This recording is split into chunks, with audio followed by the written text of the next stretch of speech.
The Thanksgiving dinner table went silent when I made the announcement. November 23, 2012. 6:47 p.m. I'm dropping out of college, I said, setting down my fork. My mother's hand froze halfway to her mouth. My father put down his wine glass with a sharp clink. My sister Jennifer stared at me like I'd just announced I was joining a cult. You're what? My father said. Dropping out. I'm leaving Northwestern at the end of the semester. Rachel, my mother said carefully, is this a joke? No joke. I've already submitted the paperwork. But you're a sophomore, Jennifer said. You're halfway through. Why would you? Because I hate it. The words came out more forcefully than I'd intended. I hate my major. I hate my classes. I'm miserable and I'm wasting your money. What you're wasting, my father said, his voice rising, is your future. Do you have any idea how competitive it is to get into Northwestern? How many people would kill for your opportunity? Then they can have it. Rachel, be reasonable, my mother pleaded. Every college student feels overwhelmed sometimes. That doesn't mean you quit. I'm not quitting. I'm choosing a different path. What path? Jennifer demanded. Dropping out to do what? Work at Starbucks? Live in our basement. I'm moving to New York. I have a job lined up as an editorial assistant at a publishing house. An editorial assistant? My father laughed, but there was no humor in it. That's a glorified secretary position. Rachel, you're throwing away a Northwestern degree for an entry-level job that pays maybe $30,000 a year. It's a start. It's a disaster, he interrupted. Your sister graduated from Yale, went to law school, is now working at a top firm in Chicago. That's what success looks like. Not this. Jennifer leaned back in her chair, arms crossed. I worked my ass off to build a career. I did everything right. And you're just going to throw away your education because you're miserable? That's pathetic. Jennifer, my mother said weakly. No, Mom. Someone needs to say it. Rachel has always taken the easy way out. High school was too hard, so she went to community college first. Now university is too hard, so she's dropping out. When are you going to grow up and finish something? I did finish community college. With a 3.2 GPA, she said. Barely. And you only got into Northwestern because you wrote some sob story essay about being a late bloomer. That stung because it was partially true. My path hadn't been traditional. I'd struggled in high school, gone to community college, then transferred to Northwestern. I'd been proud of that journey. My family had been tolerant of it. This is a mistake, my father said firmly. A huge mistake. And I won't support it financially. I'm not asking you to. Good. Because you'll get nothing from us. No money for rent, no money for food, nothing. You want to make adult decisions? Fine. Face adult consequences. Harold, my mother said, that seems harsh. She needs to learn, Patricia. She can't just drift through life expecting us to catch her every time she fails. I'm not failing, I said, my voice shaking. I'm making a choice. A bad choice, Jennifer said. You're 20 years old with no degree, no real skills, moving to one of the most expensive cities in the world for a job that probably pays minimum wage. You know what we call that? Failure. I stood up from the table. I should go. Rachel, wait, my mother started. I didn't wait. I grabbed my coat and walked out into the cold Chicago night. I moved to New York 3 weeks later with $1,800 in savings and a suitcase full of clothes. The publishing job was exactly as bad as my father had predicted. Editorial assistant at Hartley & Sons Publishing, a small, prestigious house specializing in literary fiction. I made $28,000 a year, worked 60-hour weeks, and my primary responsibilities were filing coffee runs and reading slush pile manuscripts that would never get published. My apartment in Brooklyn was 280 square feet. The shower was in the kitchen. I could hear my neighbors' every conversation through the paper-thin walls. I ate ramen noodles for dinner 4 nights a week. My family barely spoke to me. My mother called once a month with updates I didn't ask for. Jennifer got engaged. Jennifer made partner track. Jennifer bought a condo. Your sister's doing so well, my mother would say. We're so proud of her. The implication was clear. Unlike you. Jennifer called exactly once in those first 6 months. I heard you're living in some shoebox in Brooklyn, she said. Mom's worried about you. I'm fine. Are you? Because from where I'm sitting, it looks like you made a huge mistake and you're too proud to admit it. I'm happy, Jennifer. You're 20 years old making less than minimum wage when you calculate your hours. That's not happiness. That's delusion. She paused. Look, it's not too late. You could re-enroll.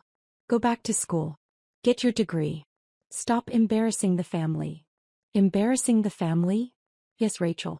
Embarrassing us. Do you know what I tell people when they ask about you? I have to say my sister dropped out of college to work in publishing. Do you know how that sounds?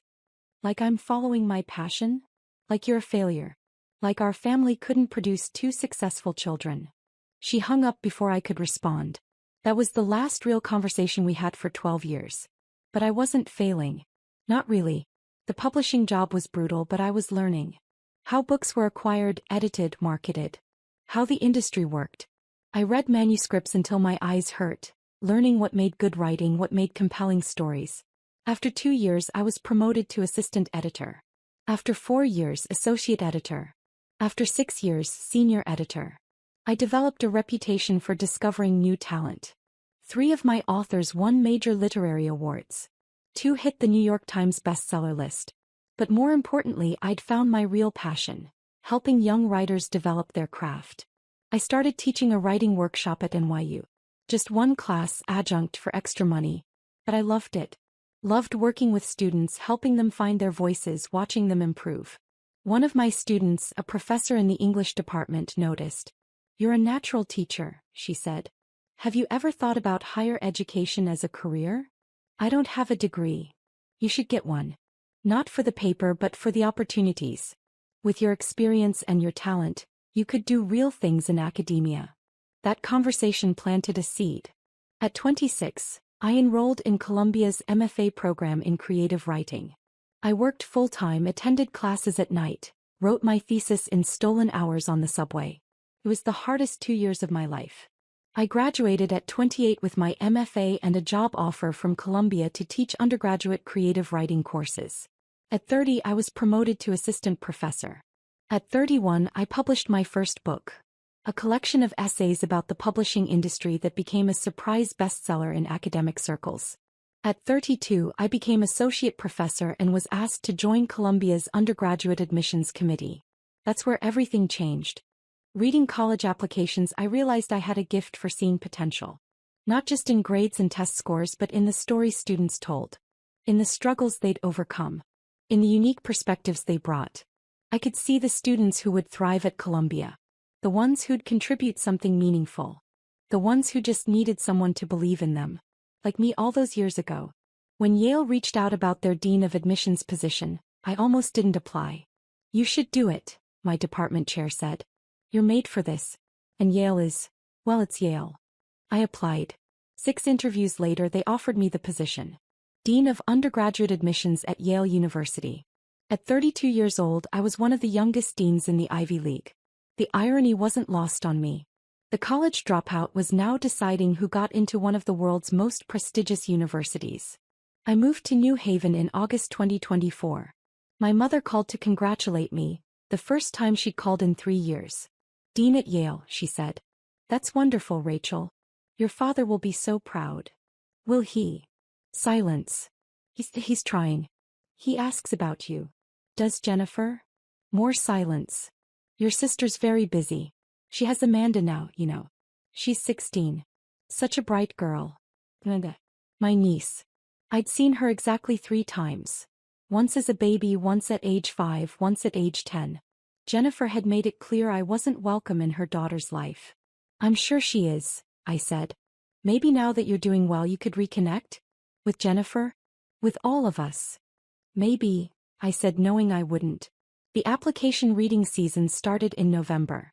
We received 52,000 applications for 1,550 spots. Every application got read by at least 2 admissions officers. As dean, I personally reviewed thousands of them, including all the borderline cases and special circumstances. It was grueling work. Reading applications from brilliant students who'd overcome incredible odds. Students who'd started nonprofits, conducted research, won international competitions. Students who'd survived poverty, violence, loss. Most of them we'd have to reject. That was the hardest part. I was in my office on a Friday evening in January 2025, reviewing a stack of applications from the Chicago area. My eyes were tired. I was on my fourth coffee of the day. Then I saw the name. Amanda Chin. My sister's married name was Chin. Her husband David Chin, the corporate lawyer she'd married 11 years ago. My hands started shaking. I opened the application. Amanda Chin. Age 17. Northbrook High School, Northbrook, Illinois. GPA, 4.0 unweighted. SAT 1570. Valedictorian. National Merit Finalist. Captain of debate team. Volunteer at local literacy nonprofit. Impressive. Very impressive. She'd applied as a prospective English major. Wanted to be a writer. I scrolled to her personal essay. The prompt. Reflect on a time when you faced a challenge or obstacle. What did you learn from the experience? I started reading. My family doesn't talk about my Aunt Rachel. I grew up hearing whispers. How she dropped out of college, how she threw away her opportunities, how she became the family embarrassment. My mother would shake her head whenever someone asked about her sister. Rachel made her choices, she'd say. Bad choices. For years I thought my aunt was a cautionary tale. A warning about what happens when you quit, when you don't follow through, when you disappoint your family. My mother used her as an example whenever I complained about school. Do you want to end up like Rachel? She'd ask. Working some dead-end job because you couldn't finish what you started? The lesson was clear. Rachel was a failure. Our family's black sheep. The one we'd overcome. Then when I was 16 I Googled her. I stopped reading. Closed my eyes. This was my niece's college essay. About me. About how I was the family failure. I should recuse myself. Pass this application to another admissions officer. That would be the ethical thing to do. That I kept reading. I expected to find nothing, or worse, confirmation of the family narrative. Some sad Facebook profile, maybe a LinkedIn showing a series of unremarkable jobs. What I found instead shocked me. Dr. Rachel Chin. MFA from Columbia. Published author. Professor. And now, Dean of Undergraduate Admissions at Yale University. My failure, Aunt was the Dean of Admissions at Yale. I sat in my bedroom staring at her faculty photo, my entire worldview cracking. Everything my mother had told me was wrong. Rachel hadn't failed. She'd succeeded spectacularly. I started researching further. I found her book, Against the Grain. Alternative Paths in Publishing and Academia. I read every interview she'd given. I learned about her path: community college, Northwestern dropout, publishing industry, MFA professorship, Yale. It wasn't a traditional path, but it was a successful one. That discovery changed everything for me. I'd spent my whole life following the right path. Perfect grades, perfect test scores, perfect extracurriculars. I'd done everything exactly as expected because I was terrified of becoming like Rachel. But Rachel wasn't a failure. She was someone who'd had the courage to choose her own path despite everyone telling her she was wrong. Someone who'd built success on her own terms. I was crying now. Tears running down my face, dripping onto the application pages. This essay isn't about overcoming an obstacle. It's about discovering that what I thought was an obstacle, my family's shame, our black sheep, was actually an inspiration. My Aunt Rachel taught me that success isn't about following someone else's blueprint. It's about having the courage to write your own story, even when the people who are supposed to support you tell you you're making a mistake. I want to study creative writing at Yale. I want to learn from professors who think differently, who value unconventional paths, who understand that sometimes the most important thing you can do is refuse to quit being yourself. My family overcame nothing. They simply failed to see that Rachel was succeeding in ways they couldn't understand. I don't want to make that same mistake. I want to have the courage to pursue my passions, even if they don't fit someone else's definition of success. I want to be like my Aunt Rachel, the failure who became a dean. I set down the application and put my head in my hands. For 12 years I'd built a life without my family. I'd convinced myself I didn't need their approval, their recognition, their love. And here was my niece who I barely knew writing about me like I was her hero, calling me an inspiration, defending me to an admissions committee that I was on. The irony was almost too much. I picked up my red pen, the one I used for notes and comments on applications. Then I set it back down. I couldn't be objective about this. Not even close. I called my assistant dean Marcus Washington. I need you to read an application. Family conflict of interest. He came to my office. I handed him Amanda's file. Don't look at my notes, I said. Give me your honest assessment. He read through everything. The transcripts, the test scores, the recommendations, the essay. Strong applicant, he said. Really strong. The essay is exceptional. Personal, insightful, shows real growth and self-awareness. He paused. The family conflict. Is this about you? Yes. The aunt who's now the dean? That's me. He whistled low. That's heavy. What would you decide? If this was your call? I'd admit her, he said without hesitation. She's qualified on paper. But more than that, this essay shows exactly the kind of student we want. Someone who questions assumptions, who values different paths to success, who can articulate complex family dynamics with empathy. He handed the file back to me. But you can't be the one to decide. You know that. I know. Do you want me to take it to committee? I thought about that. Thought about Amanda sitting in a classroom waiting to hear from Yale. Thought about Jennifer, probably bragging to everyone that her daughter applied to Yale, never mentioning that the dean of admissions was her estranged sister. Thought about my father who told me I was throwing my life away. Thought about myself at 20, crying in that tiny Brooklyn apartment, wondering if I'd made a terrible mistake. Yes, I said. Take it to committee. But Marcus. Yeah. Don't tell them about the family connection. Let them evaluate her on merit. Then we'll deal with the conflict afterward. 2 weeks later, the admissions committee met to discuss borderline cases. Amanda's application was flagged for discussion. Strong candidate, but we had limited spots. I recused myself from the room when they discussed her. Marcus found me in my office an hour later. She's in, he said. Unanimous vote. Everyone loved the essay. I let out a breath I didn't know I'd been holding. Good. What do you want to do about the family situation? That was the question. Yale sent acceptance letters on March 28th. Amanda would get hers with 1,549 other students. I could stay silent. Let her find out like everyone else. Never acknowledge the connection. Or I could reach out. I sat in my office that night, staring at Amanda's application. At her essay. At the words she'd written about me. I want to be like my Aunt Rachel. At 9:47 p.m. I did something I hadn't done in 12 years. Called my sister. She answered on the fourth ring. Hello. Jennifer. It's Rachel. Silence. Then, Rachel? Is something wrong? No. Nothing's wrong. I need to talk to you about Amanda. Amanda? What about her? Her voice went sharp with protective worry. Did something happen? She applied to Yale. She did. She applied to 9 schools actually. We're very proud. She stopped. Wait. You're at Yale now. I'd forgotten. I'm the dean of admissions. More silence. Oh my God, she breathed.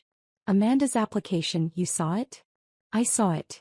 Rachel, I swear I didn't know. We didn't apply to Yale because of you. Amanda wanted to go there because of the English program. She didn't even know you worked there until after she'd applied.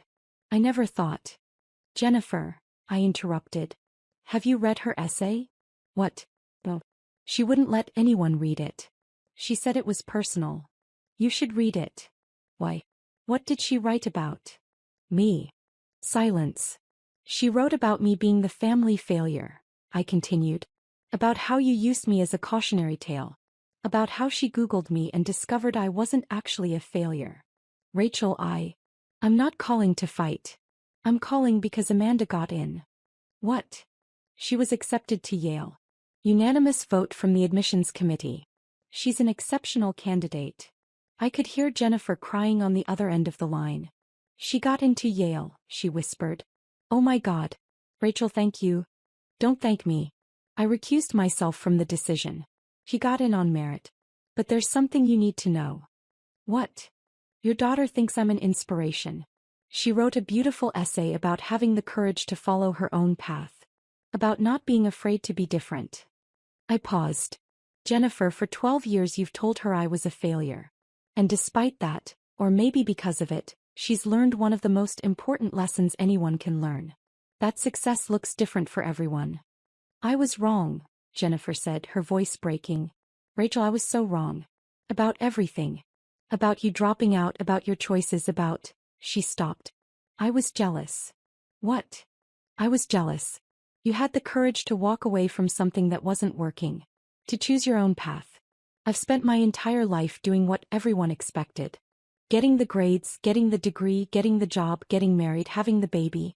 And I'm miserable. I'd never heard my sister talk like this. I'm a partner at a law firm I hate, she continued.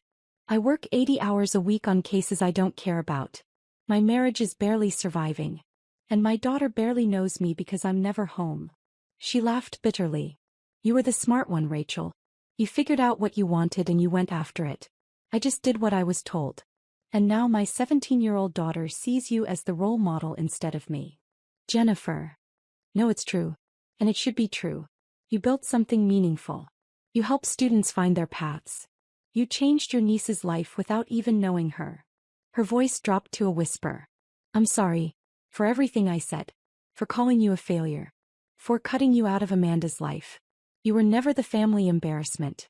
I was just too blind to see it. I was crying again. Do you think, Jennifer asked hesitantly, do you think maybe Amanda could meet you? Before she makes her college decision? I think it would mean a lot to her. I'd like that. And maybe we could talk? More than this call? Try to rebuild something. Maybe, I said. It'll take time. I know. But Rachel, I'm proud of you. I should have said that 12 years ago. I'm saying it now. I'm proud of you. We talked for another hour. About her marriage, her job, her life. About my work, my path, the choices I'd made. It wasn't forgiveness. Not yet. But it was a start. 3 weeks later, Amanda visited Yale on an admitted student's day. I'd arranged to meet her for coffee at a cafe near campus. I got there early, nervous in a way I hadn't been since my own college admissions interviews. She walked in at 2 p.m. exactly. Tall, with Jennifer's features but something else in her expression. Something thoughtful. Curious. She saw me and stopped. Aunt Rachel. Amanda. Hi. We sat down with our coffees, the initial awkwardness thick between us. So, she finally said. You read my essay. I did. I'm sorry if it was awkward. I didn't know you were the dean when I wrote it. I needed to write about something that mattered. Don't apologize. It was a beautiful essay. Honest and insightful. She looked down at her coffee. My mom told me what she used to say about you. About you being a failure. She did. Yeah. She cried while she told me. That she was wrong. That she'd been jealous. Amanda looked up at me. Is it true? That you dropped out of Northwestern? It's true. And worked in publishing for almost no money? Also true. And got your MFA while working full-time? True. And now you're a dean at Yale. I smiled. Unfortunately true. She laughed. That's the coolest story I've ever heard. It's not that cool. It was mostly just hard work and stubbornness. No, she said seriously. It's cool because you chose it. You didn't let anyone tell you what success should look like. You figured it out yourself. We talked for 2 hours. About writing, about college, about her fears and ambitions. She wanted to be a writer but was terrified of not being practical. My mom wants me to major in economics, she said. Have a backup plan. What do you want to major in? English. Creative writing. But everyone says that's impractical. I leaned forward. Amanda, do you know why I became dean of admissions? Why? Because I spent my whole life being told I was doing things the wrong way. Dropping out was wrong. Publishing was wrong. Getting my MFA was wrong. And every time someone told me I was wrong, I proved them wrong. I paused. Now I get to help students who might not fit the traditional mold. Students who need someone to see their potential, not just their credentials. Students like you. Students like you, she corrected softly. I smiled. Yeah. Students like me. She chose Yale. Enrolled as an English major with a concentration in creative writing. I didn't teach undergraduates anymore, but I made arrangements to meet with her once a month. Mentorship sessions officially. But really we were getting to know each other. My relationship with Jennifer improved slowly. Phone calls every few weeks. Then every week. She started divorce proceedings that summer. I'd rather be a single mom than stay in a loveless marriage, she told me. She cut back her hours at the firm. Started actually parenting Amanda instead of just providing for her. I'm trying to be better, she said during one call. For Amanda. For me. My parents reached out too. Awkward emails at first, then phone calls. We were wrong, my father said stiffly during our first real conversation in 12 years. About dropping out. About your choices. We should have supported you. Thank you, I said, because what else could I say? Your mother and I would like to visit. See Yale. See what you've built. They came in October. I gave them a tour of campus, showed them my office, introduced them to my colleagues. My father stood in my office looking at my diplomas on the wall. Columbia and my published book on the shelf. Photos from conferences, from speaking engagements. I'm sorry, he said quietly. I called you a failure. I said you'd amount to nothing. I was wrong. You were scared, I said. You wanted me to have security. I understand that now. But you found security anyway. Just differently than we expected. That night we had dinner. Me, my parents, Jennifer, Amanda. The first time we'd all been together in 12 years. It was awkward. There were silences, moments of tension. But there was also laughter. Stories. Amanda telling embarrassing college freshman stories that made everyone smile. At one point Amanda leaned over to me. Thank you, she whispered. For what? For being you. For showing me it's okay to be different. I squeezed her hand. Later, walking back to my apartment, my phone rang. Unknown number. Dr. Chin? This is Sarah Martinez. I'm a high school senior in Arizona. My counselor gave me your email, but I wanted to call. Hey, what can I help you with? I read your book. Against the Grain. My counselor gave it to me because I'm thinking about dropping out of my dual enrollment program. Everyone says I'm making a mistake. I smiled, remembering another phone call, another student 12 years ago. Tell me about it, I said. We talked for 45 minutes. About her situation, her goals, her fears. So what do I do? She finally asked. I can't tell you what to do, I said. But I can tell you this. The traditional path works for a lot of people. But it's not the only path. If you have a clear vision and you're willing to work hard, there are other ways to succeed. Did you regret it? Dropping out? I thought about that. About the tiny Brooklyn apartment. The ramen noodles. The family rejection. The years of struggle. Not for a second, I said. After we hung up, I sat on my couch thinking about that Thanksgiving dinner 12 years ago. About walking out into the cold Chicago night, terrified and alone. About being called a failure by the people who were supposed to love me. About building a life anyway. My phone buzzed. A text from Amanda. Thanks for dinner. Love you, Aunt Rachel, red heart. I stared at those words. Love you. When was the last time a family member had said that to me? I typed back. Love you too, kiddo. The next morning I was back in my office reading applications. Another year, another 50,000 plus students hoping for one of our 1,550 spots. I read each application carefully. Looking for the straight A students, yes. But also looking for the unconventional ones. The ones who'd struggled. The ones who'd taken different paths. The ones who reminded me of myself. Because the truth was, I understood them in a way most admissions officers couldn't. I knew what it felt like to be told you were doing everything wrong. I knew what it took to prove everyone wrong. And I knew that sometimes the students who looked like failures on paper were actually the ones who'd changed the world. I picked up one application. A student who'd started at community college, transferred twice, had a 3.4 GPA but exceptional letters of recommendation and a powerful essay about overcoming homelessness. Most admissions committees would reject this student immediately. The GPA was too low. The path was too unconventional. But I saw something else. I saw resilience. Determination. Someone who'd succeeded despite impossible odds.